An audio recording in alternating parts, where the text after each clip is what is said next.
Okay, then, welcome everyone. Thanks for joining today to the MUGH November 2020 user meet. So, as promised, so we are going to do this every month. So, we brought in again new speakers and some more interesting topics. So, without taking too much of time, so I would like to hand over this to our first speaker today, Satish. Thank you. Good morning, everyone. Just confirm if you're able to hear me well. I can hear you, Satish. Okay, thank you. Let me share some content today.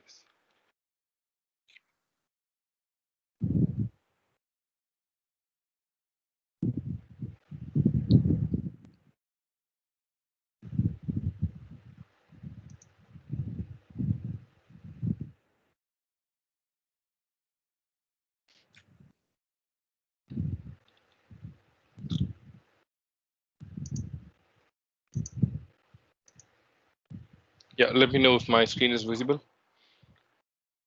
Yes, Yep. yes, Satish, you're good to go. Yeah. Good. Yeah. Today, I think, thanks for this opportunity for having me present or talk about Azure Kubernetes Service in the Microsoft User Group, Hyderabad. I have primarily been in Hyderabad for many years. Just for last 1 year, I moved to Pune, but I'm still very close to Hyderabad from the entire tech tribe perspective. And today we will talk about my experiences or generally getting started with Kubernetes and some of the best practices that I have used while working on Kubernetes on Azure. And I hope that might probably give you some useful insights on how you are adopting Kubernetes in your organization, whether it's Azure or other offerings of Kubernetes on either AWS or GCP. Most of the concepts will remain the same, but some of the integrations are very specific to Azure. We will review them in this session today. About myself, I have overall 15 years of software development experience. I currently I'm director of cloud engineering and DevOps in UBS Pune. UBS is also called as Swiss Bank, and I have over 6 years of experience working on Microsoft Azure, and I'm also a certified solution expert on cloud platform and infrastructure. I have cleared the recent 533 and 534 exams as well. Easy 303 and 304. Yeah. So if anyone needs certification guidance and stuff on the architect papers, feel free to reach out. And previous experiences include a software engineering manager in Teradata, and then I was also working with Microsoft for 8 years. That's how I'm connected to Abhijit as well. And then my early career started in Satyam, where I was most of the experience was based out in Hyderabad, except this one. So out of 15 years, I think I was in Hyderabad for close to 10 to 14 years, ignoring, I mean, irrespective of the travel aspects. So that's a quick background, and well, our topic today is to understand how I can do Kubernetes better on Azure, or what are the best practices that I can adopt. I think it's also important to understand, just to do the brush up, right? There may be some new folks, so we'll do a quick catch up on what Kubernetes is and how Azure provides Kubernetes as a service for its customers. And then I will also show a demo cluster that I've been working on and some of the application, how it is getting deployed and stuff. And then we will, in the second half of the session, we will go into the best practices, which was the core idea that I wanted to have this session about. So, what is Kubernetes? So, I think by now everyone would know or heard about Kubernetes. Those who have worked with container or Docker containers and stuff, you would have probably told that, hey, Kubernetes is the way to go. If you, the moment you talk about DevOps, they say, hey, Kubernetes is the microservices platform and stuff. So, yes, Kubernetes has been around for like close to 5-6 years. It's been quite popular in the open source community. And looking at the popularity that it has also become the de facto platform for hosting any microservices on Azure, specifically when you're targeting hybrid cloud and multi-cloud kind of scenario. So one of the benefits, it's important to understand why Kubernetes is so popular, because one of the aspects that containerization brought was portability. So you could build your application into a microservice. You can package into a Docker container that has not just your application code, but also all the dependent libraries or dependencies. You package that in a container image. you push it to a registry like Docker Hub or Microsoft Container Registry. Now that image or that container image can either run from your local machine or can run on Azure Virtual Machine, or I can put it on Azure Function, or I can put it on Azure Kubernetes Service. It can work anywhere, any platform. It can even run on AWS stack as well as GCP stack, or any other open source stack like OpenShift from Red Hat and stuff. So that is the flexibility, reusability, shareability that container provides. I'm not going to talk about containers in detail, but that is the core benefit that container provides. But over a period of time, it becomes challenging for you to manage containers. Like when you're talking about one service or few services, container management maybe makes sense.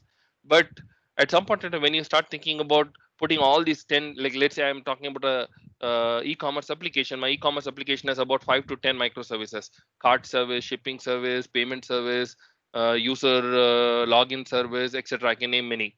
Now, if I have to manage each of these service, ensure that it is automatically scalable. If something goes down, the new instance comes up, and my service is always highly available.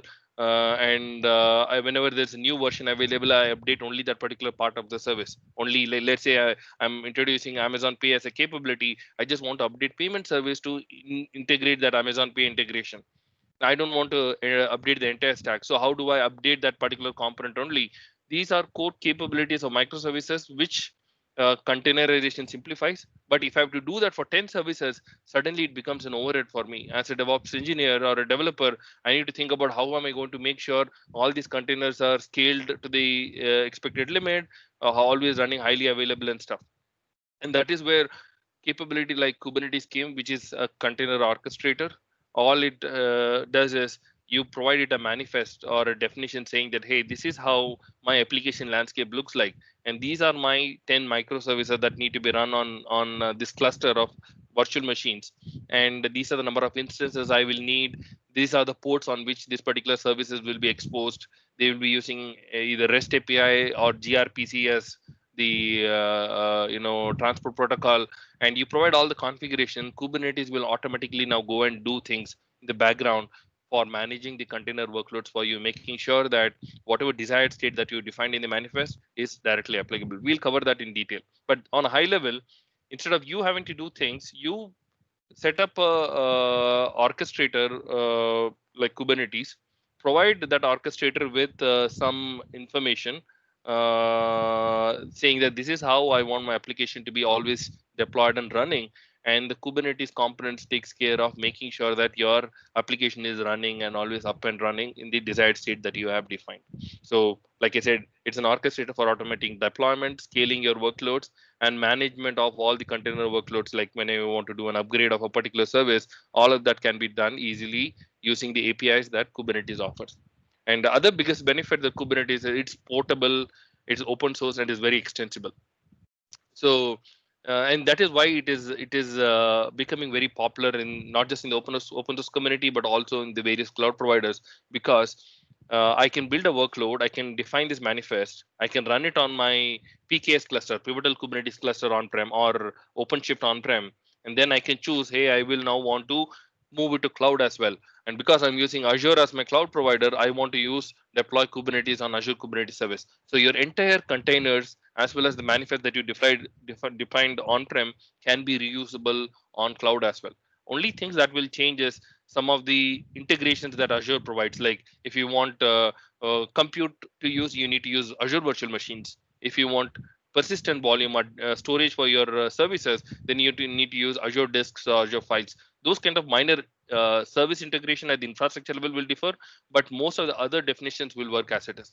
And that is the benefit of Kubernetes, and it's extensible from a perspective that I can create my own flavor of Kubernetes, like what Azure provides. Azure's Kubernetes service is, though the core concept of Kubernetes will remain the same, there are certain extensions that Azure provides which is working well with their services. Similarly, GCP provides GKE, which is a customized version which is well integrated with Google Cloud Services.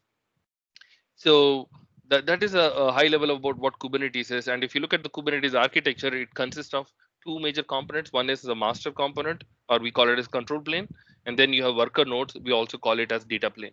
And control plane components are basically the core brain behind how Kubernetes does the orchestration.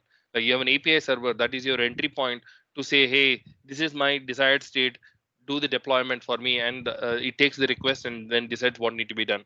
Then you have scheduler. Scheduler is the one that determines, hey, I have 3 worker nodes and I have this much workload to be deployed. How do I schedule these workloads across the worker nodes in order to meet the desired state that is defined in my manifest?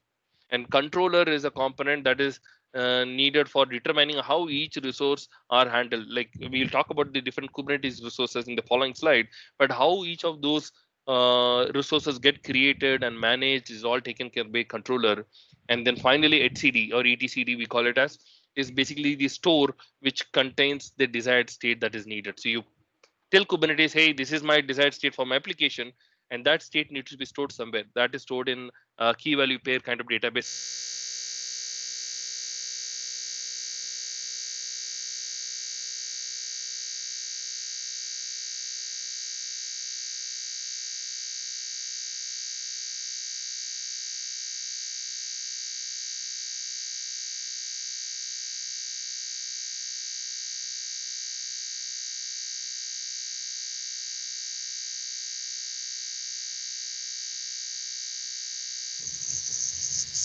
Satish, we are not able to hear you properly.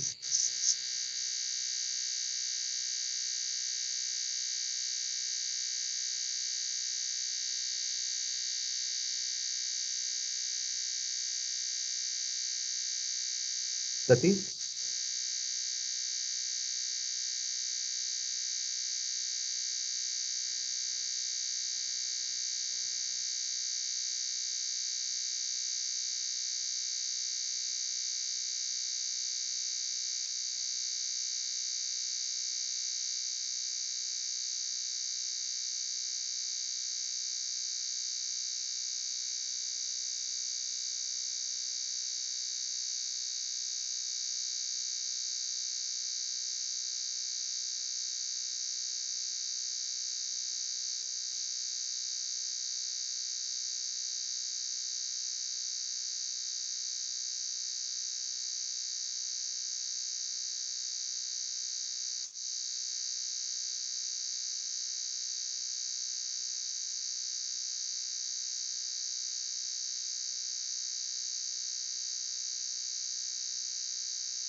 Satish, can you hear us? Hello. Hi, Satish, can you hear us?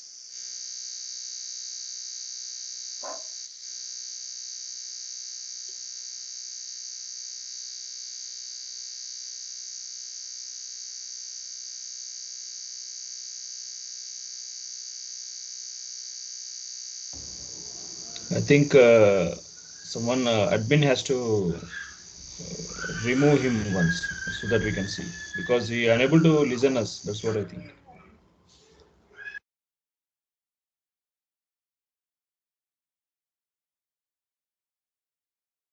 Abhijit, can you ask Satish to rejoin? Hey, sorry, somebody removed me. Yeah, we were trying to wait you from almost 5 minutes. What? I think people lost you, Satish. Nobody Oh, can. they lost me? Yeah, almost like Okay. couple of minutes. Where was I? I'm sorry. I think probably you need to repeat. Okay. Satish, you So, were mentioning about cluster. Orchestrating the clusters. That's what you were mentioning about. okay, sorry. I mean, Teams gave up on me.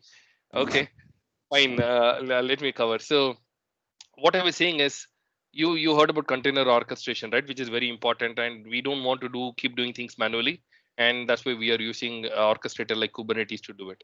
And Kubernetes comes up with 2 types of components. One is control plane components, or we call it as master, and then we have worker nodes, which is also called as data plane. Data plane, if you heard data plane, people are saying that, okay, where your actual workload is running, that's called as data plane. And where all the management operations are being done, that is called as control plane. And in control plane, it has 4 components, like API server, which is your input for receiving any request. When you say, hey, I need to deploy my payment service, then that manifest goes via the API server that then contacts the components to do the deployments as necessary. Now, what is controller? Controller is basically the one of the brain which determines how each of those resources that you have defined needs to get created. I will discuss that briefly in the upcoming slides. Scheduler is the one that determines, okay, I need 3 instances of my service to be created. I have 2 or 3 worker nodes available. Worker node number 2 has the available capacity, so let me go and create the instances in that particular node. All that decision is taken by the scheduler. It looks into various aspects like available CPU, available memory, health of the node, etc., before determining how it should schedule the workload. And finally, etcd or etcd is the data store where all the manifest information is stored, and it basically becomes that one point where all the control plane components will refer to determine what is the desired state. It's a key value pair. It will store informations like how many instances of your API service need to be created, which is the Docker image specific to your service. So what happens is, if your desired state says 3 instances, and let's say one of the instance went down, then your scheduler automatically picks up that information, gets the image from etcd, and creates a new instance of your service on the worker node to make sure the desired state or number of instances for your payment service is matching what is defined in the desired state or the manifest that was provided. So most of that core component is taken by control plane, but your workloads that get scheduled or running, your containers that is getting running is in the worker nodes and consists of components like kubelet. Kubelet is basically the client or the entry point for API servers to talk to the worker nodes, and it takes the command and then does the corresponding action. Kubeproxy is responsible for all the inbound and outbound networking operation that happens on these worker nodes, like for it to receive requests coming from outside the cluster or to send requests from the cluster to outside, or for any internal communication. Those communication happens via the kubeproxy. And finally, container runtime is where your Docker images are running. So container D is one of the most popular container runtime, and your Docker images gets basically deployed on the container runtime, and then it gives the expected functionality for you. Some of the benefits of Kubernetes are like it manages the deployment of your container image. You don't have to do Docker run, Docker stop, etc. It automatically does service discovery and load balancing as well. So if you have 3 instances of your payment service running and you want to do the load balancing, then service discovery, Kubernetes has a service discovery capability which determines which is the instance to which the request should get sent to. And let's say if one of the instances goes down, then the service discovery will automatically exclude that particular instance from receiving any request, and also does the load balancing. Storage orchestration is specifically around if you are running stateful workloads on Kubernetes, and if you need to create Azure disks for storing some persistent data, then Kubernetes will automatically create the underlying disks for you. If you need Azure files, you'll create Azure files as well, where you can go and store your content, and making sure that that particular disk is attached to your VM and made available to your container as a volume. If you've heard about this volume concept in containers, then all this orchestration, storage orchestration is taken care by Kubernetes. You don't have to do anything. You just define your manifest. All the magic is done by Kubernetes for you. It does automatic rollouts and rollbacks, so you can upgrade to newer version without bringing down your system. And it does automated updating one instance at a time. When you have 3 instances of your service, it will try to update one instance at a time so that you don't have any downtime. All of this is available out of the box. It does your network management as well. The kubeproxy component will do it. It is self-healing. So like I said, when one of the instance goes down, scheduler identifies that, hey, my desired state is 3, but there are only 2 instances running. So it will automatically bring up the instance for you. And finally, it also has secret and configuration management, so that if you want to store application secrets or your application configuration, you can put it inside Kubernetes itself. There are some resources for it. We will talk about it. Now, one of the important aspect here is all of this we were doing earlier as well. but we had to do everything by ourselves. Now with Kubernetes as a platform, you just provide some configuration saying, hey, this is how I want my application to be deployed, and Kubernetes takes things for you. So that's why it is one of the most favorite tools for DevOps, because it does the whole automation aspect much easier for application teams. And this is basically the workflow of how Kubernetes works. I briefly talked about it, but it is pretty simple. So you have a Kubernetes CLI tool or kubectl. That CLI tool is often used for talking to Kubernetes server. It takes a config file that has the connection information and the secret that's needed to connect to or authenticate to the API server. Once it's connected to the API server, it will pass in a manifest file like as a YAML definition.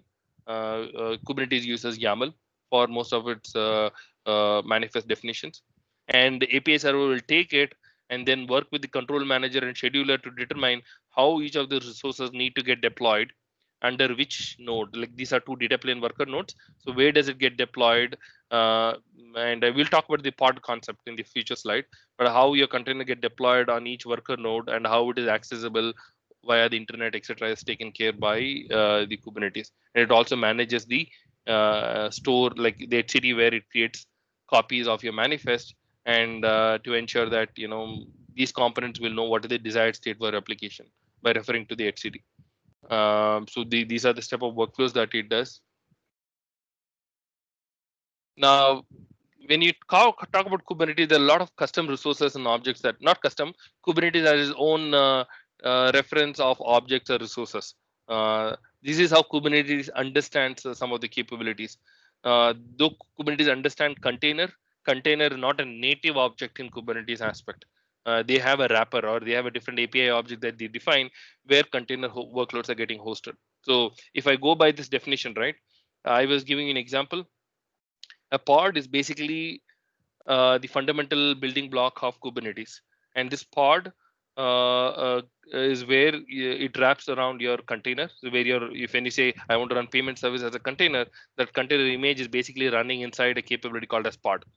And the pod has a lot of functionalities inbuilt in it, like it allows you to define um, what volumes are made available to your container images, how secrets are made available to container as environment variables, how configuration may be plugged into your component and stuff. All of that abstraction is defined inside your pod. So when I say I'm creating 3 instances of my payment service container, Kubernetes is basically defining it as 3 instances of pods. So most often there is one-to-one relationship. There is a multi-container pod as well. We will talk about that later, advanced concepts. But most often it will be like one container image per pod. And when I say 3 instances of payment service, I have 3 instances of my pods running. And Kubernetes will automatically have a service component which is doing the service discovery and load balancing for me. There is a component called replica set that gets created, and the whole aspect replica set is basically for the scheduler to know, okay, how many instances of my pods are created. If something goes wrong, then I need to bring one more new replica set. And when you do a rolling upgrade, then what Kubernetes will do is it will keep the entire this aspect is immutable. Whatever you define in pod and replica set is immutable. So when you say that, hey, I want to upgrade my pod, so what Kubernetes will do is will create a new instance of the replica set. It will slowly bring down one instance in each of the replica set here and add new instance in the other replica set. That way, the workload is getting and the service is doing the load balancing for all the pods. So your service is getting upgrade to a newer version without having any downtime. And this component called deploy, this is basically the desired state for your application or for that particular component. And this is the manifest that generally gets pushed to Kubernetes as a YAML file. And this says how many pods I need, instance of my pods I need, how many, how on what port my pod will be listening, what are the volumes that need to be attached to my pod, what are the secrets that need to be made available to me, etc. All that definition is defined in a deploy component. And you can do auto scaling and stuff by capabilities like HPA or horizontal pod autoscaler. We'll cover that in advanced topics. And namespace is basically a logical grouping. So you can group your application based on namespace. It's more like if I have multiple environments in my cluster, like I have dev environment, I have a or dev test environment in the same cluster, then I can segregate them by defining namespace. It's more like folders, you can say. So I can have one namespace for dev and one namespace for test, and those two applications will run independently without having any interference to each other. And you can host basically multiple environments in the same AKS cluster. You don't need to create one AKS cluster per environment. Using the namespace concept, you can basically create multiple environments, and that's one of the recommended aspect as well. Except for production, I would probably keep production as a separate cluster because of the security and other boundaries that we need to define. But for dev and test purposes, I would be happy to have all these environments set up in the same AKS cluster. And you will also hear from storage aspect capabilities like persistent volume. So this is basically a way for Kubernetes to say what is the underlying data source where the data will be saved. So it can be managed disk, it can be Azure files, or it can be anything custom that we want to store. It can be NFS store in your on-premise as well. And configuration are defined as config map and secret file. And config map is nothing but an application config. You can put any document here. You can put a JSON document or a YAML document or XML also as a config map. And secret is basically either your key value pairs like passwords or connection strings that can be stored in Kubernetes secret, or even certificates can be stored in Kubernetes secret so that your applications could expose it. From a networking concept, a few things that is important is a service, which basically does the service discovery and load balancing. But whenever you want to expose your service outside, you can expose service using a load balancer. The challenge with one of the things with going with the load balancer model is when you say each service to be its own to have its own load balancer, and then you have like 10 microservices, then it'll create 10 load balancer. You have additional cost. So in order to reduce that, there is a capability called as ingress. So what it does is for all the HTTP workload that need to be exposed outside the cluster can be exposed via ingress component. It will create one load balancer for all the services that are defined inside the cluster. So whenever you want service A, service B to be talked, you can go via the ingress. Ingress is level 7 load balancer, so it can do path-based routing. So if your route has, let's say, shoppingcart.com slash service A, then it will route the traffic to service A automatically. And if you have order service, then it will route the traffic to order service automatically. So all that is defined in ingress. We will see that in the definitions later. So this is high level about what Kubernetes. I mean, I don't know how I try to wrap it up in a short time, but there's a lot to Kubernetes that you need to learn and to understand how each of the things works underlying. But it gives you a high level overview of what Kubernetes does for you. And it's important to understand what is the Azure version of Kubernetes, or what does Azure offers in its implementation. So in Azure Kubernetes Service, what it does is we watch control plane and the data plane components. Management of this control plane component is an overhead. You have to make sure that all of these components are highly available. If something goes wrong, you actually lose your AKS cluster. Though your workload is running, you can't manage it. All the management operation happen from here. So instead of the customer having to worry about how to manage the control plane components, Azure told, hey, we will give you a managed service where the entire control plane component is taken care by us. You just create a cluster with the worker nodes needed for you, and your workloads get hosted there. You don't have to worry about how the control plane components are managed. You just give us the manifest, and we will determine how your parts are getting deployed. And that actually reduces the burden from the application teams or the customers, because they don't now have to worry about one less component in Kubernetes, and they just have to focus on whatever is in the customer managed section, not on the Azure managed section. And all of these capabilities is made available for free as of now. They have a premium tier as well. Currently, there is a free tier even up till production where you could use. And customer managed aspect, so you will basically get the virtual machine scale sets where your workloads getting deployed, and it's eventually referring to one virtual machine or a scale set, and where it deploys your components, and the container gets access to Azure disks, Azure files, and using the proxy, you actually access external network, which is part of your Kubernetes cluster. And benefits that you get is because the control plane is managed by them, and the whole infrastructure is also deployed in AKS on Azure. The security upgrades and patches is automatically taken care of. even the Kubernetes version upgrade, though Kubernetes is an open source, they keep releasing newer version very often. And I think at a given point of time, Azure only supports 3 major versions of Kubernetes. So there is a new version coming every often. So you need to be as up to date as possible. So AKS provides the capability to automatically upgrade your Kubernetes cluster if needed, or you can choose to do it manually as well. It makes high availability and reliability out of the box available. All the management component or control plane components taken care by Azure, because the customer managed components run on virtual machine scale set, they are inherently highly available and reliable. You can put a virtual machine scale set across multiple availability zone, so that even if one data center goes down within a region, in the same region, your container workloads can be running on other availability zones. We will see that in the best practices section. And then finally, we have Azure Virtual Machines, basically which run the workload, and they have self-healing and other capabilities. And most of this is available at no charge for now. But there is a premium tier that's coming available soon, which has a SLA binding associated to it. So this is high level about what AKS is, and I think just the theory wouldn't make sense. It always makes sense to see in action on what's happening. And what's the time right now? Sorry, let me do a quick time check.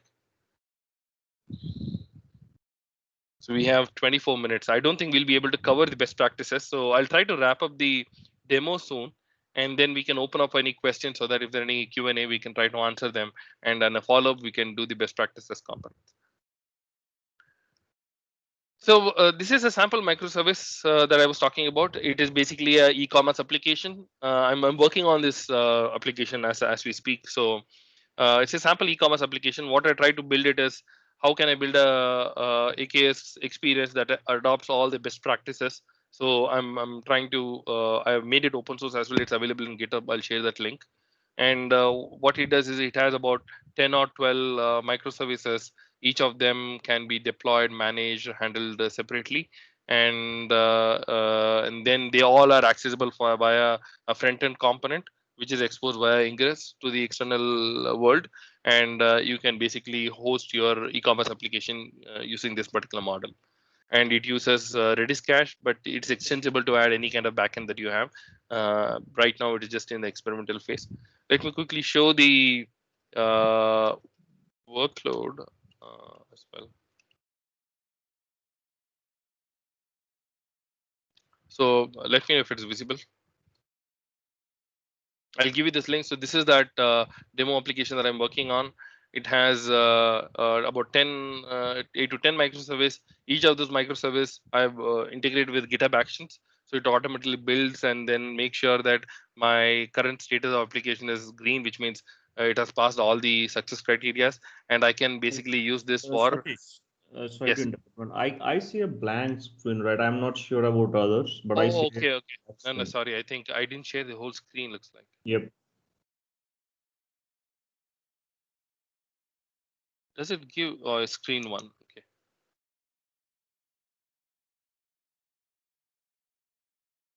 Is it visible now? Yeah, it's the GitHub link, right? Yes. Yeah. Okay. I'll provide this GitHub link as part of the session. Yep. So Thanks. yeah, so it has these microservices. Each of them have a corresponding build pipeline that is running and making sure that it's green. I also have automated the AKS cluster using Terraform, so that one good thing that I like about Terraform is it has its own state management. So it makes sure that whatever you've defined in your templates are the latest. And whenever you apply, let's say you manually went and did some changes, we try it out, right? And let's say I didn't bring it back to my workload. When I run Terraform plan, it automatically says that, hey, this is the difference between what you have in your code and what is there in the AKS cluster. So I can determine, okay, I didn't import a change. I can bring in that change before I override the changes that I did, so that you don't lose whatever stuff that you did on your target cluster. But it also gives you a control where whatever is defined in your code is the target state that your cluster should look like. And this is a sample Terraform template. I'm not going to cover about Terraform, but you can take a look at it on how it creates some of the Azure resources. The entire cluster definition is defined in aks.tf, which says what kind of cluster that I'm creating, what kind of integrations that I need to do. And what Terraform does is it takes this input and automatically creates a AKS cluster for me. And for this, what I've done is I've used GitHub Actions, which is basically a CI/CD. It's equivalent to Azure DevOps, which GitHub provides, and it's free for developers. So you could basically go and spin your own pipelines. So I have a pipeline for Terraform for deployment, and all this does is it based on the changes that I push, it automatically does installs Terraform component on a container image. It runs steps like check out getting latest, then setting up the Terraform, doing format and init to make sure that I don't have any error, and then finally do Terraform plan, which basically tells, hey, what is the change that I'm doing. It doesn't make any updates during pull request. It will basically update the plan so that I can go to my pull request and verify whether the plan looks good. Only when the plan looks good, I do an approve, then it goes and applies those changes. Like, once it gets merged, then it goes and applies those changes to my master component. You can take a look at this workflow, something that can be easily reused as well for your application. And similarly, I've created a workflow for each of the microservice. All that it does is it defines a trigger, and on each trigger, whether it's pull request or merge to master, it does a few operations like running the tests, and then finally packaging the application, pushing the application to a Docker container. I am yet to extend this to do an automated deployment to Kubernetes cluster. That'll be newer capabilities that I will add here. And I've defined this for each of the service in a manner that whenever I do a commit, I want the changes to be automatically applied in a rolling upgrade manner to my AKS cluster. So feel free to have a look at this, and if you have any questions, you can reach out to me. Let me quickly move to my cluster. So I'm not sure if it's visible enough, my VS Code.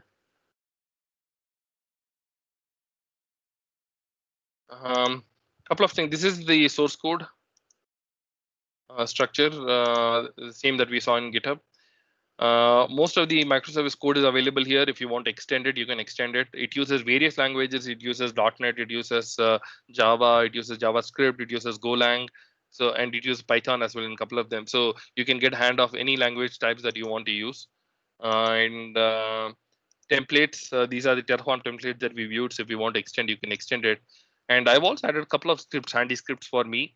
Because one of the important aspect in virtual machines is if you deploy something and then you don't shut down your virtual machines, it's going to cost you. But with Kubernetes, it automatically manages the cluster for me. So I should have an approach where I can shut down my cluster when I don't have it in use, because I'm probably using my MSDN or a dev subscription. I don't want to incur cost during weekends and non-office hours. So what I've done is I basically defined a script, start AKS script and stop AKS script. What this basically does is it will reduce your cluster or AKS node pool to 0 nodes and then shut down the cluster so that you can safely bring it up when you run the start AKS cluster operation. So before our demo or before the session, what I basically did was I went and executed the start AKS cluster script, which brought back my node to the expected configuration. And then I basically connect to my AKS cluster. Let me delete it and show here. So how do I connect to my AKS cluster? So once your cluster is created, I created using Terraform, but you could also create using CLI using AZ AKS create command, AKS create.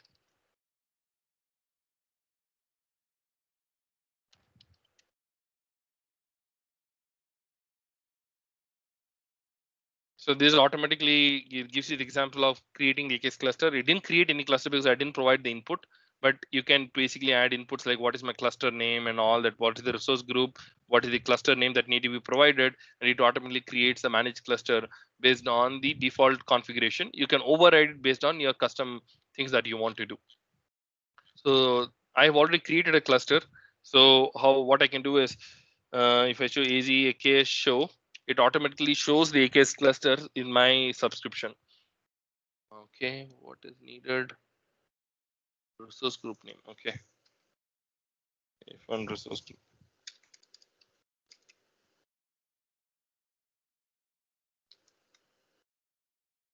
And it needs name as well. Okay, resource group is demo KTS RG.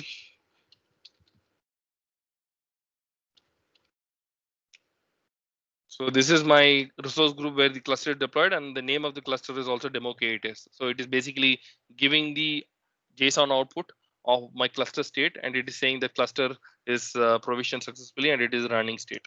When I do a turn off, the power state will basically go into a stopped state. That is the difference between when I say cluster is running and versus cluster is stopped. If you want to stop it during weekends and stuff. And how do I connect to my cluster? So I do AKS get credentials. This is a command. You can read more about it with the help options, credentials. And here I've already done login to my AZ using AZ login. So it has the context of my user. So here I just say, hyphen resource group.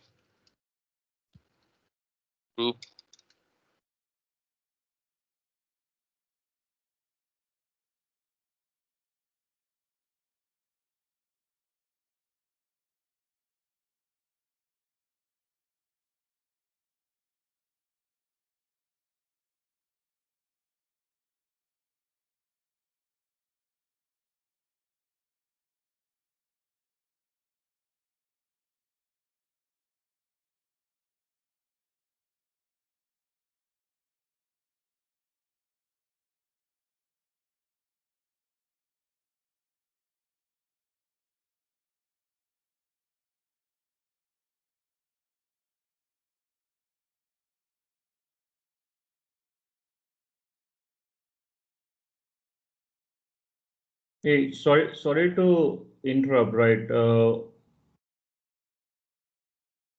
Satish, can you hear me?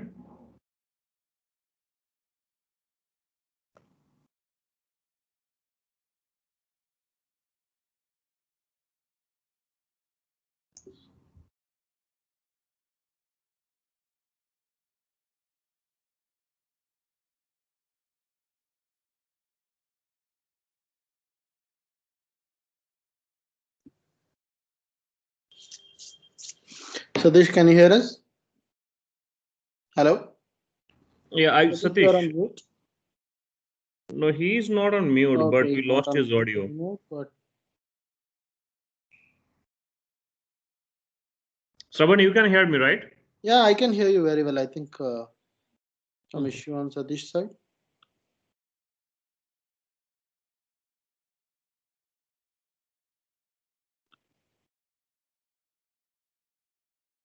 Let me give him a call, right? I don't know. I think he's disconnecting and connecting back. Yeah, I'm just calling him.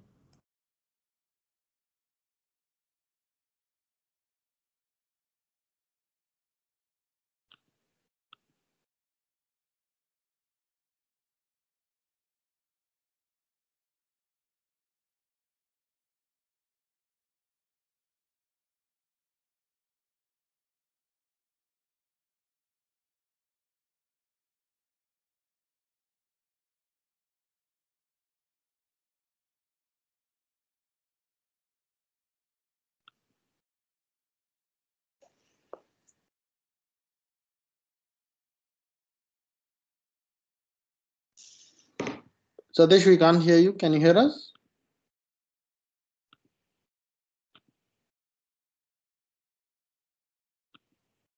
Shravan, I am talking with him about the phone, right? And see what is the issue. Okay.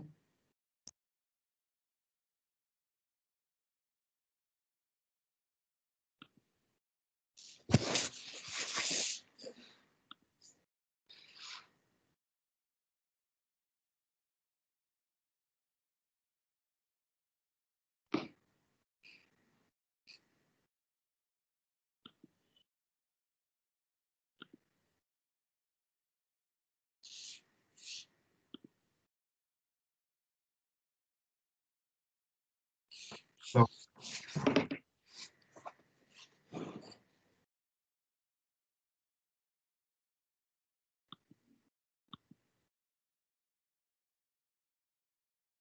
Satish, we can't hear you. Can you hear us?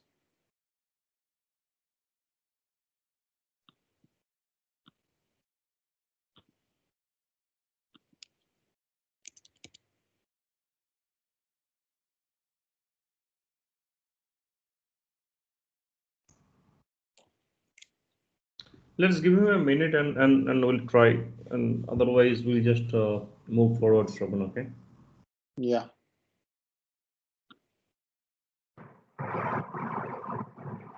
Satish, Yeah, I'm trying to join. I think my audio went off. yeah, now I think we can hear you. Go ahead, man.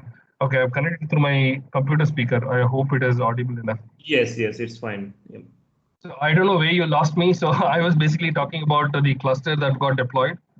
And yes. yeah, You are on your, can you just share your screen and then we can be back, right? Apologies for any connection issues. Sorry. Okay, so I was talking about my cluster, right? So AKS cluster got connected, and I've connected through my VS Code. I've authenticated to the cluster using the kubeconfig file, and when I do get nodes, it lists all the node details. And if I do get parts, basically this is the worker. This is the container that are running in my cluster. If I do get parts, it basically lists all the parts in my cluster. And if you see, I've created a namespace called demo. This is where my application is running. There are other pods as well that get created by AKS, which does the core Kubernetes operations for you. We will not talk about it, but this is basically the one that is doing all the work for us. Gatekeeper is basically Azure policies. We will talk that in the best practices. Now, if I want to see what workload are specifically running for me, I can do get pod hyphen namespace as demo. This gives me the pod. But if I want to get everything that is running, I can do get all hyphen. These are some of the kubectl commands that you can run. Give you details about what's happening in the AKS cluster.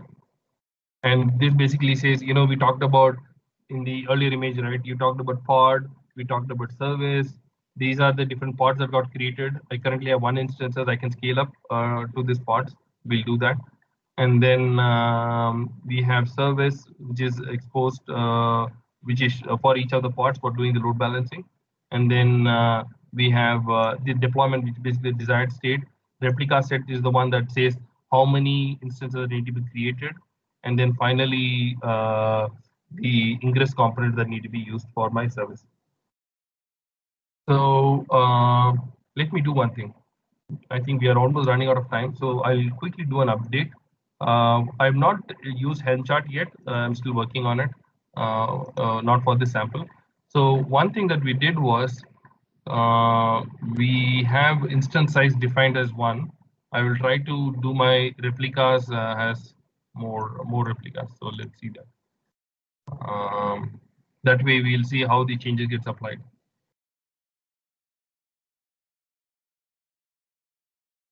Okay, I think I've not defined replicas here.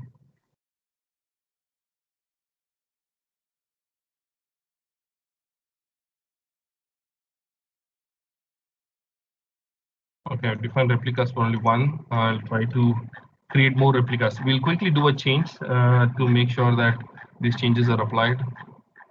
So I have email service. I have checkout service. Let's say I have checkout service.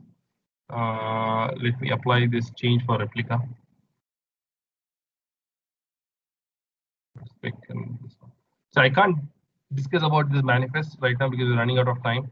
Maybe in the next session we can talk about what are these manifests and how each of this will impact your cluster. So let's say I have cart service and I change the cart server replica from 3 to 1 to 3. And let me go and apply these changes. So if I go to my deployment unit here in my command, I can do a commit and do the build to it. Right now I'm doing it manually. So kubectl apply. I apply, and here I provide the file name that I need to apply. My file name is manifest Kubernetes manifest YAML. This is what I updated, and then I need to deploy it in the namespace called demo. So when I define this, Kubernetes is automatically doing a rolling update for me, and we'll see that. So if you see, most of the services are not changed, but only one service, it says cart service got configured. Rest everything is unchanged. If I see what is happening, I can do get all and see what is the change that is happening in the cluster. If you see here, for cart service, it will now have 2 replicas. See here, there are 2 replicas. One is going down, other one is bringing up, where it says desired state is 3 and current state is 3. It has already spinned up 3 resources for me. And if you see deployment aspect as well, it would have now defined that cart service will have 3 instances running. Out of 3, only 1 has come up, other 2 will be coming up soon. And if you see pods, I should start seeing multiple instances for my pods. So if I do this one, watch.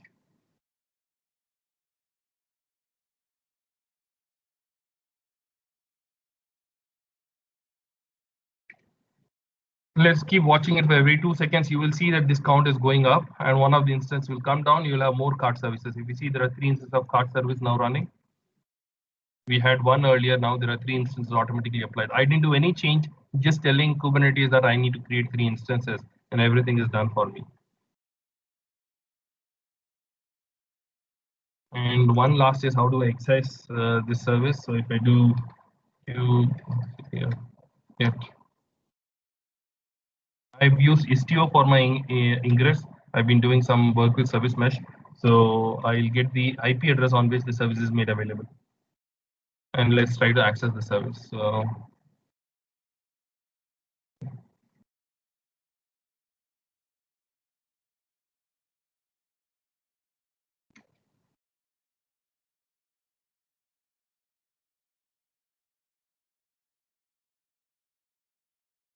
did I bring down Istio?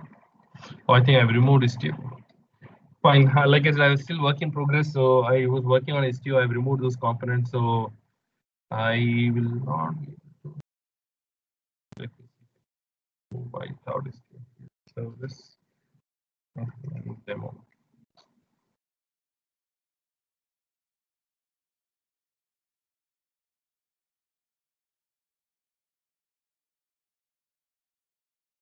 Okay, yeah, they are not exposed outside currently. So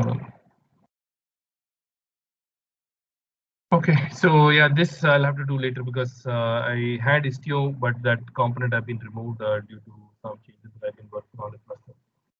Nevertheless, I think we are almost at the end of the time. Sorry for the technical glitches that we had. I had few other stuff that I wanted to cover about this one, which is basically the core of the session, which is what are the different best practices. I think in the follow-up session, we will talk about what are the best practices that you can apply on your Kubernetes cluster. I have about 10 best practices. They are not the only one, but they are the one that you can most often use in your production clusters. And we will talk briefly about it in the session. So, any questions so far? Was there anything that you thought Hello. about? Let me know. Hey Satish, Pankaj here. Can you hear me? Yes. So I have one query like, does AK support multi-region, multi-zone for control plane or data plane? Yeah, AK supports multi-AZ. That was one of the best practices I was going to talk about. Multi-region? Multi-region as well, yes. Multi-region in the sense, you cannot spread your virtual network across 2 different regions. So you're basically talking about 2 AKS cluster, one in East US, another one in Central US, for example, and then you do load balancing between those 2 clusters. Now that Azure has introduced a new capability called as cross-region load balancing, you can basically load balance across 2 AKS clusters on different regions. But within a region, you can spread your cluster across different availability zones. Yes, but Satish, you can hear me, right? Yeah, I can hear you. But Pankaj, I believe your question is, can I spread across multiple region, right? Yes. They're like, No, I don't. let's But say I believe it doesn't support the like cluster in macros regions, Satish. You can have a different availability zones, but if you look for AKS cluster span across, because it's a regional resource. No. Yeah, AKS cluster is bound to a particular virtual network, right? Virtual network cannot span across regions. Yes. So your AKS cluster is bound to a region. Within a region, you Yes. can have high availability by spreading across multiple AZ zones. Right. But when you have a multi-region requirement, you need to create 2 AKS clusters, one in region 1, other one region 2, and then do load balancing using either a traffic manager or a cross-region load balancer. Yes. Yeah. Okay, so that means the pod can go across both the regions automatically, or it's a manual intervention No, required? because they are two different clusters. You need to do a deploy for each cluster. Like your kube config is pointing to only one AKS cluster. But But in the AZ zone concept, because it's one cluster, your nodes are basically your virtual machine scale set is spread across different zones. It's more like fault domains, right? So it automatically schedules it across different zones. But for multiple region, you need to create individual deployments to each cluster. yeah, but in case of actual scenario for DR, uh, would have to deploy it again on the same the cluster which is active. If one of the region goes down, then it should automatically have all the pods scheduled to a which is a DR for that region. Yes. So the multiple scenarios, right, in DR, you can either have an active setup or an active passive setup. So in active passive setup, what we generally do is we keep something called as a warm cluster. We will keep only the control plane components up and running, whereas all the data plane components, your application pods, we will scale it down to 0 instances. It's still deployed, but the scale is just scaled it down to 0 instances. Okay, okay. So And we have when to you design. are triggering a DR, you don't have to do a fresh deployment. All you just have to do is scale my deployment to 3 replicas. You can do it at namespace level as well. So, for example, we just do this example, right? If I do kubectl scale. Well, yeah, I got your point. I Yeah, understand your point. replicas. Yeah, if you scale replicas equal to 3 and give the deployment for a deployment, it automatically increases the instances to 3 for each of them. Yeah, yeah, I got your point. My question was like in a scenario of an environment like in an enterprise level, like the platform team would be different teams, but the application team would be deploying the stuffs which you're deploying it. So Deploying, I yes. was, yeah. So that segregation of teams Another would thing not. that can be do if you want to do automatic routing is using capability like service mesh. Service mesh can work across multiple clusters. You can have Istio Multiple that is clusters, common for both the multiple regions. clusters, multi-region. So Istio can basically do the load balancing across region, and when your region 1 goes down, it automatically routes the traffic to the second region to the workloads that are running there without having to do any deployment. So, but the pods would not be running. No, pods would have to be run deployed in a warm cluster, in a cold cluster. In both the clusters, but like I said, you could have a warm cluster, and on an event of DR, you can just run a script which scales the deployment to the target instance or enable auto scaling so that when the load gets sent to the new region, it automatically scales up as per the demand. Okay, okay, okay. Thank you very much. Yeah. So this one quick question, right? So when we want to like, let's say load balance the traffic for our clusters in multiple regions, right? Which one would be recommended? Like it could be like Azure Foundry Service or Traffic Manager for especially for your Kubernetes, right? Because for web application, right, for our platform and all those things, we move it to all on the Foundry, right? But I just wanted to know about if it's on a platform level on a cluster, right? Which one is recommended more? Like, shall we go into the Traffic Manager or it's on Foundry? No, yeah, for any HTTP workload that is exposed externally to your organization, which is like publicly available, right? E-commerce website like Amazon.com, it is recommended to go via front door because front door provides level 7 capabilities. It also does some other like web firewall and all that stuff. WAF is available on it. Yep. But yeah, if you're talking about load balancing internally between multiple regions for your application, Traffic Manager could be an option. Now the new capability which is made available is the cross-region load balancer. See, one important thing about Traffic Manager that we need to understand is that it is a DNS service, which means until the client's cache is cleared, even if the other region goes down, your client wouldn't get to know until it calls the DNS to basically say, hey, give me the new IP, resolve me a new IP. So if you want active load balancing, let's say you're talking about messaging service like Kafka, which is running on cloud, and you have client talking to Kafka, you would probably use a load balancer because load balancer will do automatic load balancing, probing, and whenever a connection is not available, it will route to the available node. Yep. Okay. I mean, there are multiple patterns that can be explored with Azure, and there are so many. In fact, I put a post on what are the different load balancing options that we have in Azure. I did not include here. Maybe I should have included it here. Yeah, yeah, that yeah, I think it has a pretty good recommendation on different scenario where to use which one, right? But as Fondor is kind of new, right? People are still think through what are the areas we can we use Fondor for some of our like external facing sites, and it's pretty good in terms of the security and the WAF rule and all those stuff. Yeah. If you're building a DMZ, then front door is good because then you can split, what are the requests that are coming to that particular service. Anything internal from your DMZ to your version or to where your worker nodes are running, there I think using traffic manager or load balancer is the better step. Yep. Okay. All right. Any So other does questions? does AK support L4 egress? L4 ingress? Yeah, egress. Like I need to connect a database which is on-prem. So does it support AKS So by connecting via egress?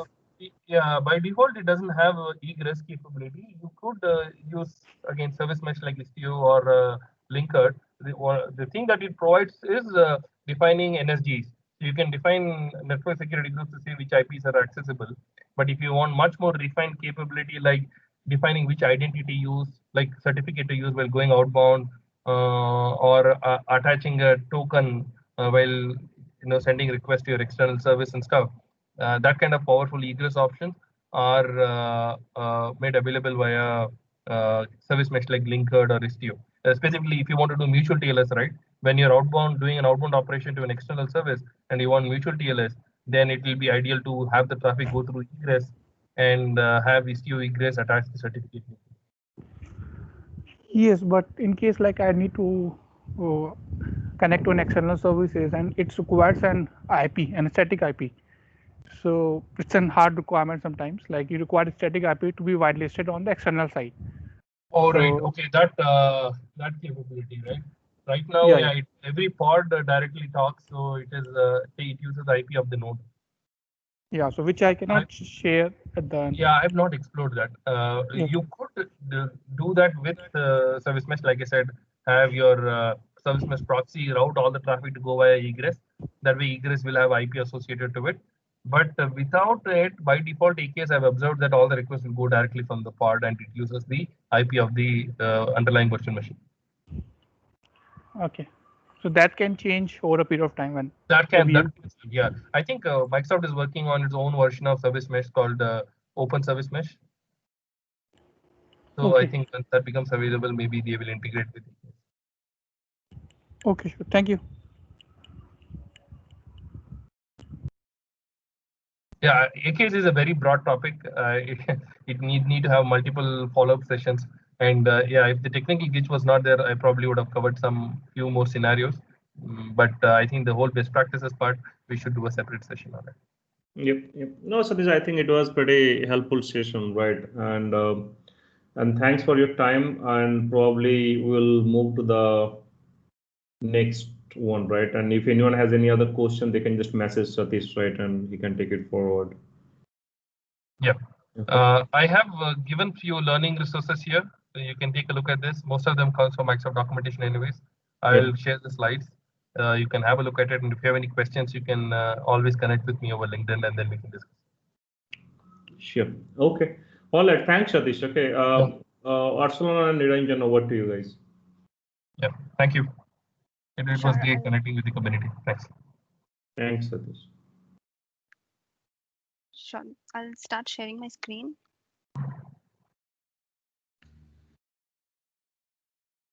So hello everyone, I'm Niranjana. I'll be presenting the session with Arslan today. We both work as associate data scientists at West Pharmaceutical Services, Bangalore. So we get to work on a wide range of domains to solve typical business use cases in our organization. Today we'll be walking you through an end-to-end image classification workflow using Azure Machine Learning Platform. We'll build a model from scratch, train it, and deploy it to a REST API endpoint. So I'll get started. So this session would include a brief overview of Azure Machine Learning Platform. Then we'll start out with the image classification pipeline using the designer feature. And we'll also see how Azure Machine Learning can be used for offline trained models. So what exactly is Azure ML? Azure ML is a cloud service that's offered by Azure for maintaining machine learning workloads. So it kind of brings together multiple phases that are part of the data science workflow, starting from data registration, from training models to evaluating it and deploying it. It kind of brings all of this onto one unified, intuitive platform that we all can use. It tries to solve some of the typical challenges that data scientists face on a day-to-day basis. Let's say you'll have to work on data that's coming in from different resources, or you might not have enough computational resources on your local machine for you to explore some complex models or deep learning techniques. Also, if you have a good model, there's always this difficulty in kind of pushing that out to production. So Azure Machine Learning gives us these uses quite a few features that can fast track all of these. Like you can have scalable compute like CPUs or GPUs according to your use case that you want. You can plug in data from multiple sources. And it also makes it very easy for us to create pipelines for training or inference or also the model deployment part. Today we'll use Azure ML to create a basic image classification pipeline. So when we talk about image classification, most of the time it would require you to have basic image processing skills or deep learning techniques. You'll have to understand all of that. So Azure Machine Learning tries to extremely simplify all of this because it gives us with these modules which are easy to use. Like you can just plug this in into your pipelines for the necessary pre-processing, the augmentation work that you want, or you can also very easily use pre-trained models like DenseNet and ResNet. If you look at the end-to-end flow, so this is what we'll be doing today. We'll start with a typical binary classification of dog versus cat data set. So we'll first get our data set into the platform. We'll then perform some necessary pre-processing on top of that. Once we have the processed data, we'll apply a ResNet model. And finally, we'll deploy that as an API endpoint. We'll quickly jump off to the demo. So this is how the Azure Machine Learning platform looks like. If you can see, there are quite a lot of features that you can see over here. You have an option to add your notebooks, like your Jupyter notebooks, you can run on this platform with additional compute resources. You have an option to use automated ML, or you can also create compute clusters like GPUs, Azure Kubernetes clusters, and all of this. So to get started with our image classification pipeline, the first step would be to get our data. So we'll use this dataset module over here, which kind of gives you a very nice interface to plug in data from multiple sources. So let's say you want to create a data, you'll have to go over here. If you have your data in your local system, some local Excel sheets or images, you can directly pull it in from here. Or otherwise, for typical business use cases, you might have your data stored in some Azure Blob storage or a SQL Server or Azure Data Lake instance. So you can plug it in from there as well. Otherwise, if you have it in some web location, say you have a Kaggle dataset that you want to explore, you can simply provide the link of this and then you can get the dataset. If at all you don't have any datasets with you but want to explore, Azure also provides these open datasets. So you'll just have to pick one of these and you can start off with your model deployments. So for today, we'll be using this cats and dogs dataset. So it's a zip file. It has got two folders. One is dogs and cats, and within each we have few images of cats and dogs. So the data set that we have today is luckily labeled as in every image has got a name to it. Like for every image, I know whether it's a dog or a cat. But when it comes to most of the real world scenarios, the data is often unlabeled. Like you have to first gather the data and then manually tag it, and only then you will be able to use it for your modeling purpose. And that can be a quite a tedious task, and it will become very difficult to organize it if there are multiple people working on the tagging part. So for that, Azure Machine Learning provides this option called data labeling. if you click on that, you can use it for a multitude of image classification tasks. Let's say I'll try to create a project. So you can either select a multi-class classification, or you can go with a multi-label classification. Or if you have some bounding boxes that you want to create in your image and tag using that, you can do that as well. Once you pick the kind of classification you want, next step is you'll have to upload your data. In the same way, you can either upload it from your local file or get it from Blob or any other source that you have. Similar, there's an option for incremental refresh. So let's say there is a pipeline that's constantly feeding in unlabeled data. So so you can also use this incremental refresh to get those new instances of data into this pipeline. Then you will have to specify which are the valid labels. Let's say for our data set, we have cats and dogs. So the label classes would be dog and cat. Similarly, you can give some labeling instructions to your labelers. And there is this one very cool feature called ML assisted labeling. So what this does is, let's say you have 1,000 images that you want to tag. As and when you tag those images one by one, there is a machine learning model running in the background. So it tries to learn from your labeling. So it tries to learn the patterns of how you label the data. So after some maybe some 300, 400 images, and it learns enough, it will start recommending you the labels. So that kind of would eventually fast track the process of data labeling. And I find this very cool. So we have a demo project that's created. We'll quickly show you that. So once you launch into this data labeling project, you'll have a dashboard that will show you how many data sets are already labeled, how many are yet to be labeled, and also the distribution of the data sets. I'll also show you how the labeling part is done. So this is where it is. It'll take a lot of time, so I'll quickly open it from here. So you'll have a image of this sort. You can either zoom in, you can change the brightness, contrast, or if the image is too tough for you to tag, you can also skip it so that some other expert can handle this data. So at this moment, I have got a sample flower data set. So you can either, like from this, I know it's a tulip, so I can just click on tulip and then submit it. This is a sample data set we have here, but this could potentially be a bunch of chest X-ray images, and you might need a team of doctors to tag it as either pneumonia or COVID or healthy for your particular modeling part. So in such a case, when you have a group of doctors trying to do something, these kind of workflows would organize it in the best way possible, and it's also quite user friendly. Now that our data set is already labeled, we don't have to manually tag it. We can directly start off with the modeling part. We'll be using the Azure ML Designer for this. So I have it open over here. If you see, there are already some samples that you can look at to actually understand how the pipelines are built. We'll start off with a demo pipeline.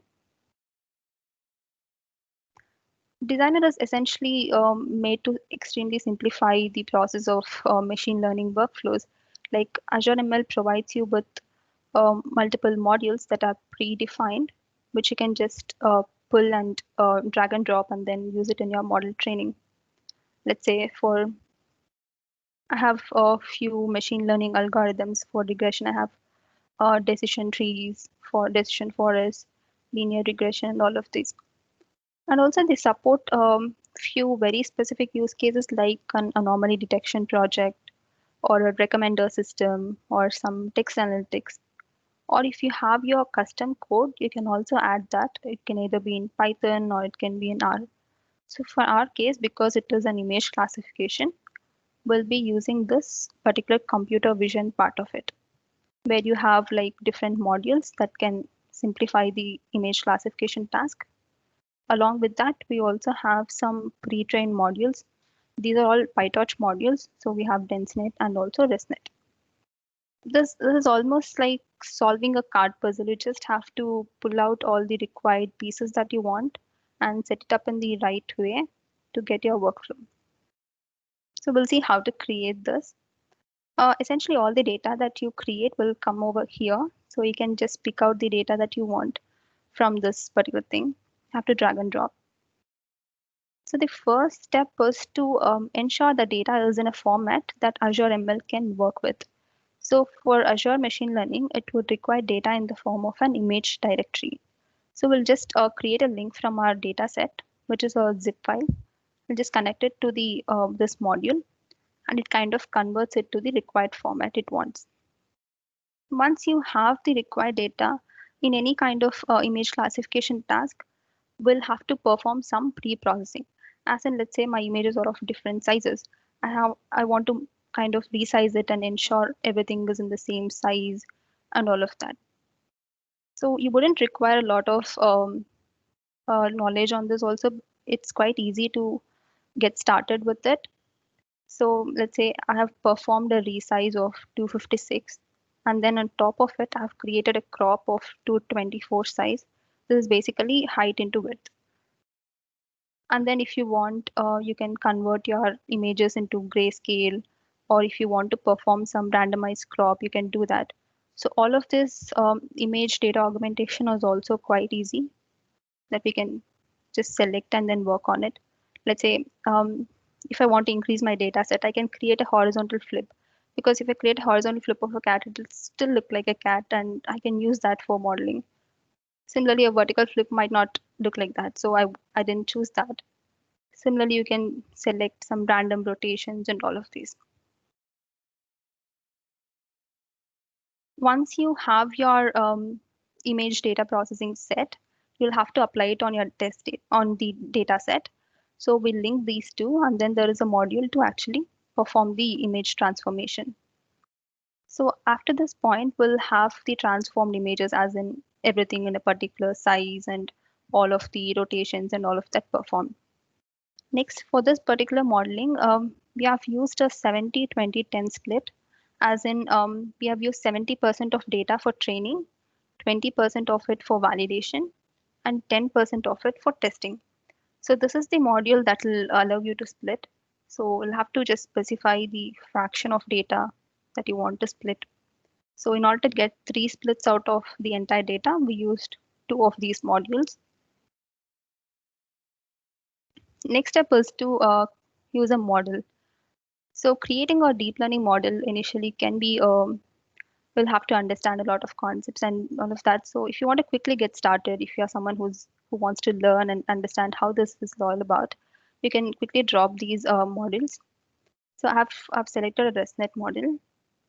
In the ResNet model, you can choose with different architectures that are available. And then there is an option to choose pre-train. So when you click on pre-train, what happens is it kind of includes the weights of the model that was trained on ImageNet data. ImageNet is a repository of data on which this particular model was trained earlier. It kind of includes those weights also.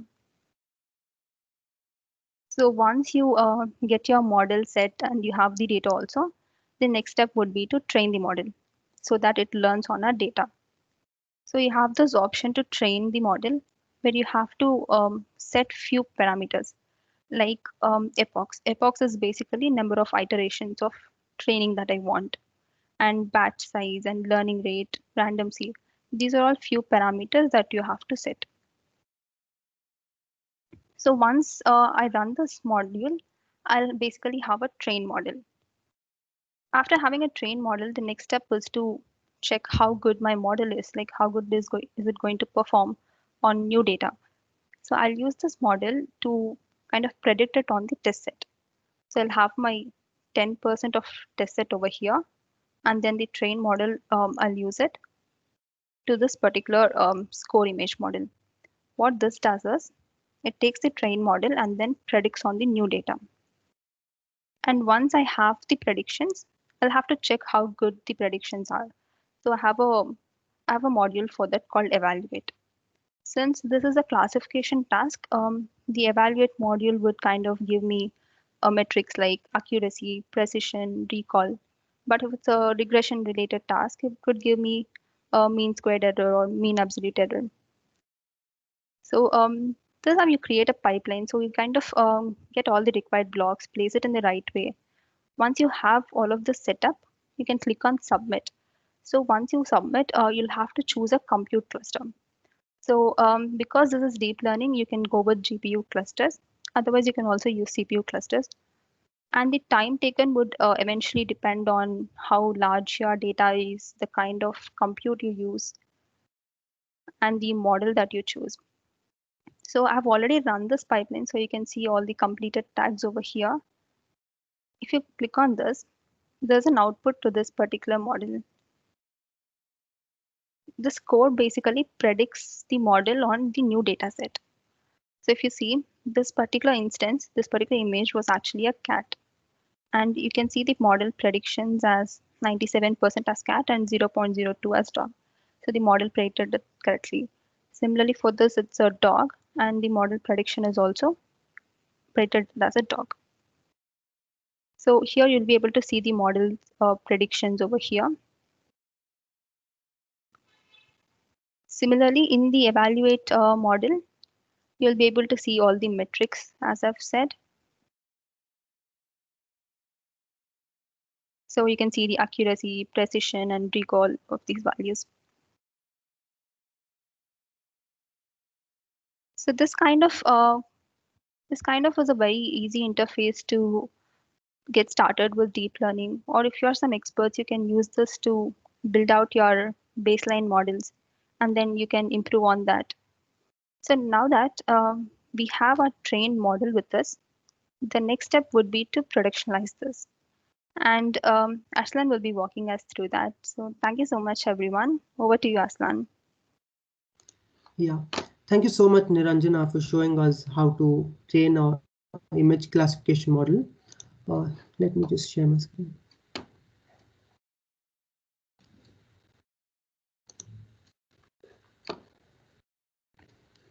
Please let me know once you're able to see it. I can see it. Yeah, thank you. Yeah, so we've now trained a image classification model, right? Now, I will be showing you how to deploy this model into a production environment.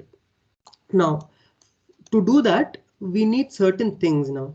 That is a trained model, an interface, and an interface where the user input can be taken and the predictions can be made, and then the predictions can be returned back to the user.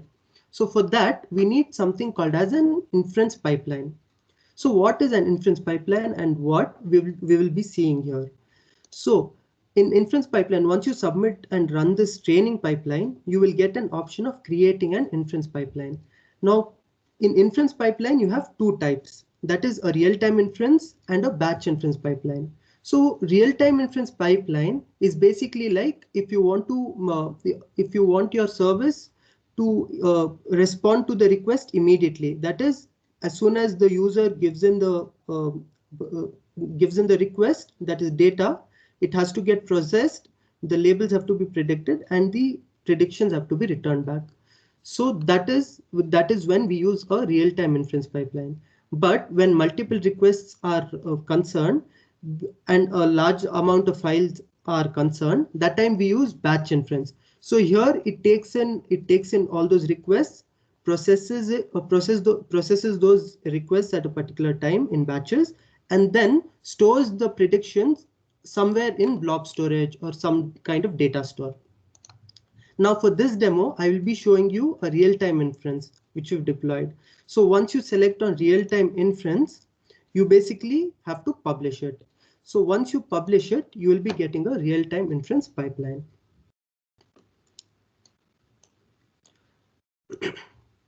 Yeah, so just as I said, we have a trained model. We have two additional modules, that is a web service input and web service output. Web service input is basically where the user data enters the inference pipeline. After entering, it gets processed, the model predicts the label, and then whatever predictions the model has made, those are returned back to the user using the web service output.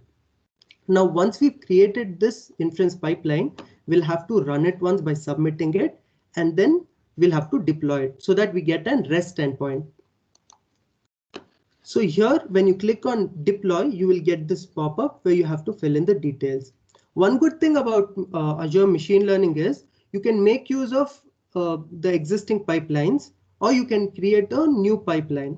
Okay, so basically, if you've already deployed a service and you want to make use of that particular endpoint, you can just select that endpoint and then deploy it to that particular endpoint. So suppose in this case, we have already trained one and we have deployed it. Suppose I train and I tune my model in a way that it performs better, then I will replace the existing endpoint. So basically, I'm using the existing pipelines to deploy. In cases where it is a new experiment or a new project, then we might have to create a new endpoint. In those cases, we specify the details such as name, and then we fill in the description, and then we use a Kubernetes service to deploy it. Now here, basically, we need a cluster for this. As explained earlier by Satish, we would require an inference cluster. So we would have to go to the compute over here, create an inference cluster. So I'll just show you how it is done. So once you click on create inference cluster, you will be getting this, and you can select the region in which you want to deploy the cluster. Okay, so once you select the region of your choice, then you will get the VMs, which are the clusters which are present, and the kind of, depending on what your requirements are, you can select those. Since I have only 4 cores, only these are shown, but in general, you will get all of these. So depending on whichever cluster you want, you can just select any one of those, and then next, and then you create your cluster. Once you've created your cluster, then you select that particular cluster. Since I've already created, so I'm selecting the existing cluster, and then you can either deploy it like that after entering all the details, or you can fill in the advanced settings. Now here, what are there in advanced settings? You can select an application insights where you can monitor your endpoint. You can set the scoring timeout within which you want your predictions to be your endpoint to be your predictions to be made, after which it gets timed out. You can enable auto scaling, where you specify the number of minimum replicas and maximum replicas. So as soon as 70% of the utilization is done, it keeps on increasing and keeps on auto scaling. You can also specify the amount of CPU that has to be reserved for this particular endpoint, and the amount of memory that has to be reserved. This is again in GBs. So once you've done all of this, you just click on deploy. So once you deploy, your model gets registered, and that you can see in the models. So your model gets registered, one thing, and your endpoint and your service will be deployed. That you can access by going to the endpoints. So all your real-time endpoints will be listed down here. So when you click on it, since this is what I've deployed for the demo, you can see all the details of the endpoint. Here you can also check the state of the endpoint. So here, if it is proper and working well, it will show healthy. Sometimes if it is not, if it is not having the required resources, it shows unhealthy. Sometimes if the deployment is not successful, it shows failed. So here you can monitor your service. Apart from that, the general details that we had specified, those will be shown.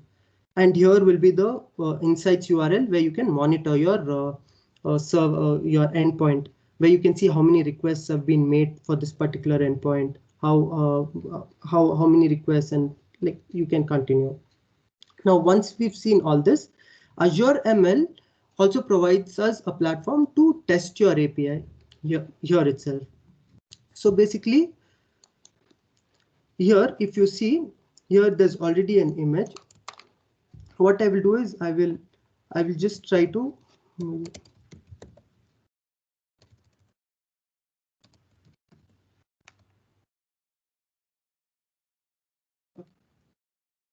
so here I'll select the existing image, and then I will test it.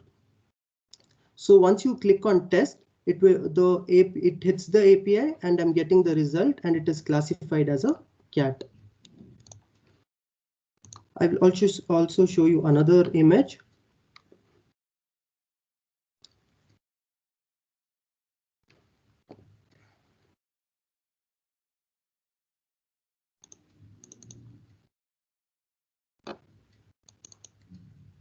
Maybe of a dog.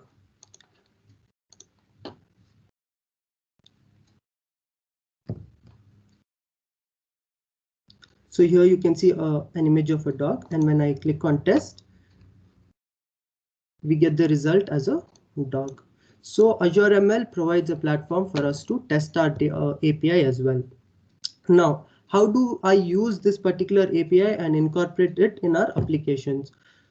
So Azure ML also provides us an easy code snippets where I can directly copy paste this and incorporate in our applications. So you get it in 3 languages, that is C#, Python and R. So you can basically copy paste this code and run it. Apart from that, for authentication, you also get the primary keys. So this is how you create or you train a model and then you deploy it. Now this is all this we've done through a designer view, but it is always advantageous to use code to build our models, right? So Azure ML provides Azure ML SDK, which will perform the same functions just like what we did in the designer view via code. So I will just go through a quick demo of that as well. So I'll not go in deep, I'll just show you how it's done via code. So here what happens, using SDK, you can perform all of these functions where you can configure your workspace, create your data store, prepare and register the model, provide the compute target for the service, and then you can run and publish the pipeline. So this is how you do it via code. Azure ML also provides sample notebooks where you can just see how everything is done.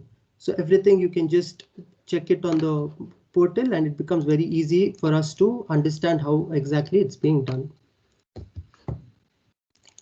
Now coming back to the PPT, now we've seen how we did it using Azure ML Designer and how we used SDK to do the same, right? There we trained complete end-to-end using Designer and SDK. But what if we have to, we prefer some kind of, we are more comfortable with another development environment where we can train our models there, but we want to publish it. So does Azure ML provide us a platform for that? Yes. So what happens is Azure ML can be leveraged to publish and to register and deploy our offline trained models. So let me show you how that's done.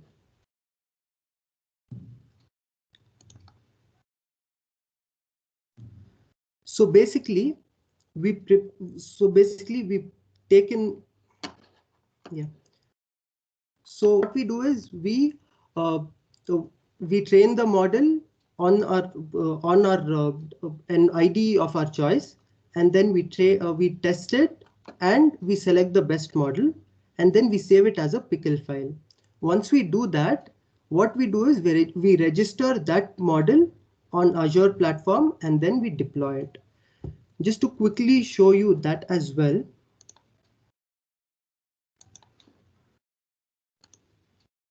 Here on the Azure platform or the machine learning platform, here on the models, you can just come up and click on register model. Once you click on register model, you will get a pop-up. So here you can specify the name of your model, house prediction, maybe something, and then you can give a brief description and then specify what kind of framework you're using. So suppose you're using any of these, maybe TensorFlow, Scikit-learn, PySpark, anything you can learn, anything you can use, whichever you've used, you can just specify that. Suppose I've used TensorFlow, so that particular, whichever framework I've used, that particular framework's version I'll have to specify. So maybe 2.3.1 or something like that is the framework that I've used, that I'll specify. Once I've done this, I will have to upload the pickle file of the particular model that I've trained. So I've trained this model and I've kept, which basically predicts house prices. So once you do that, it gets loaded, and then you can add tags if you want and properties if you want, and then you just register it. Once you register it, it shows up in the model list. Now, what you have to do is you just have to select whichever model you want, and then you'll get an option of deploying it. You click on that, specify all the details as I showed earlier, and then you just deploy it. So your endpoint will be ready and you'll be able to consume it.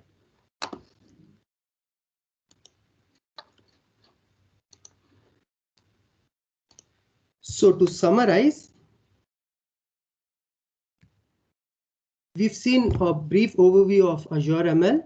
We've seen what is Azure ML and how it can be used. Why do we use Azure ML and what are the capabilities? We've seen end-to-end workflow of an image classification model, where we've trained a model from scratch and we've deployed it. And then we've seen how offline trained models can be deployed using Azure ML. This comes an end to our session. I'd like to thank everybody, and I'd like to open the floor for questions. Thank you.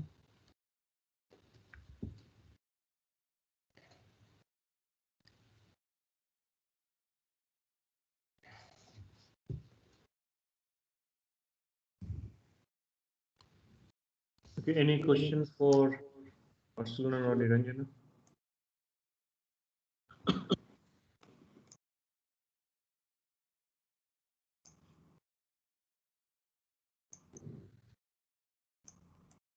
You can post the questions in the chat also. I see Lakshmi has raised your hand. Lakshmi, you have a question, or you can unmute you can unmute yourself.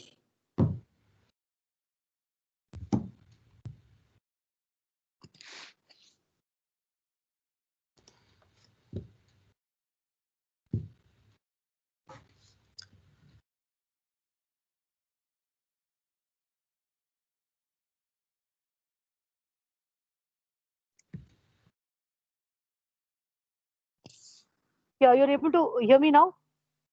Yes. Yeah, I'm an educationalist actually. I'm a teacher. I'm a lecturer actually. Are you able to hear me? Yes, ma'am. Yes. Yes, we can hear you. Yeah. How do I use this type of application for my purpose actually? If there is anything I can do, because we are into online coaching right away, right? This period of time, and we are looking into the avenues of actually making it much bigger for the students, so that they are able to sit at home and listen to us, and are able to do it in a nice way. They are able to understand our explanation in a better way.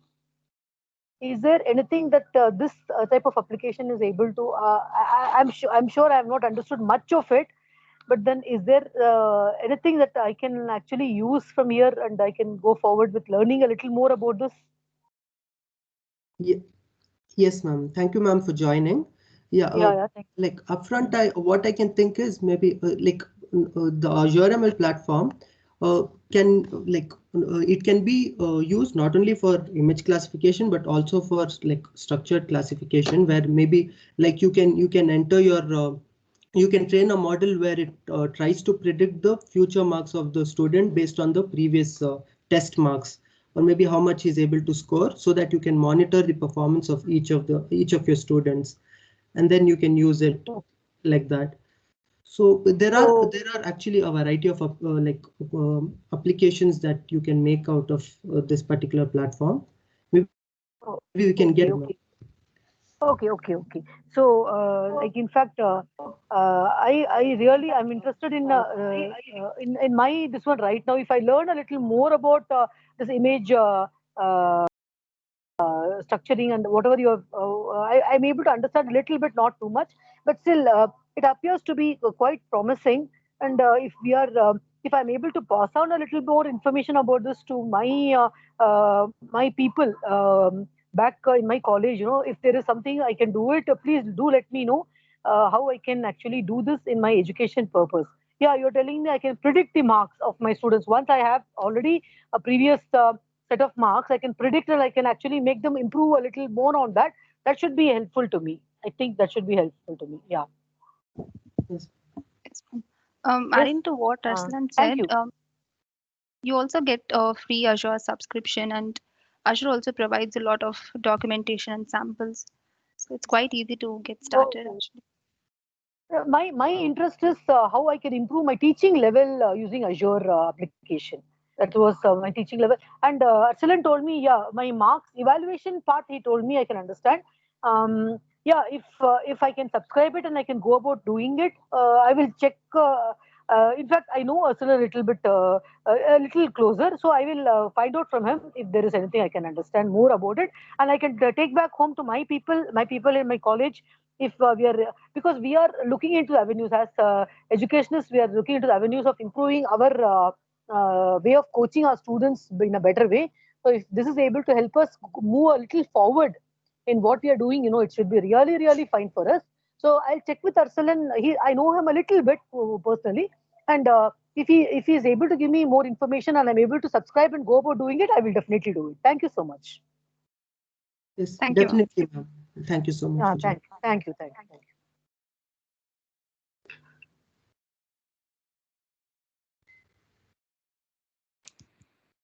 All right. Any more questions from anyone?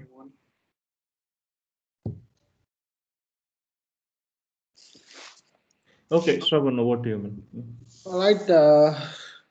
Thanks, Satish. Thanks, Niranjana, and thanks, Aslan. So thanks for the sessions today. Pretty useful and most trending topics at the moment. So with that, I think we can conclude today's session. So we'll be planning our next user group meet on the probable date would be 19th December, so the last session of the year. So if anyone is presented, not just attending, we do keep saying this. If anyone is interested in presenting, do write to me or Abhijit, reach out to us. So here are our email IDs, and yeah, you can either reach out to us on the Facebook or you can write to us directly over the email. So from there, we'll be able to take it forward. If not, if you have any suggestions, or you guys are interested to listen or understand about in a particular topic from the experts, so even we can bring in such kind of speakers. So if there is any feedback also you would like to share, do write to us. Right. With that, I think we can conclude our session. Abhijit, any last words from you? No, Sarvan, I think we're good, right? So this date is like tentative 19th December, but we'll communicate shortly as soon as we have some speaker availability, right? And as Sarvan suggested, right? So we want to make it a little bit more enlarged with the community, because when we used to be in a offline mode, we used to have a pretty good active participation, but with the current situation, we move it entirely to online. But for the last couple of months, we are able to continue on like every month, one session at least. So we'll be doing it on the December as well. And then me and Sarvan and our core team are working on our next year plan as well, right? So we'll keep you guys posted. But if you have any questions, any concern, you can reach out to me or Sarvan. Okay. With that, have a good day, and thanks once again for joining in. Okay. Thanks, everyone. Thanks, everyone. Bye-bye. Thank you.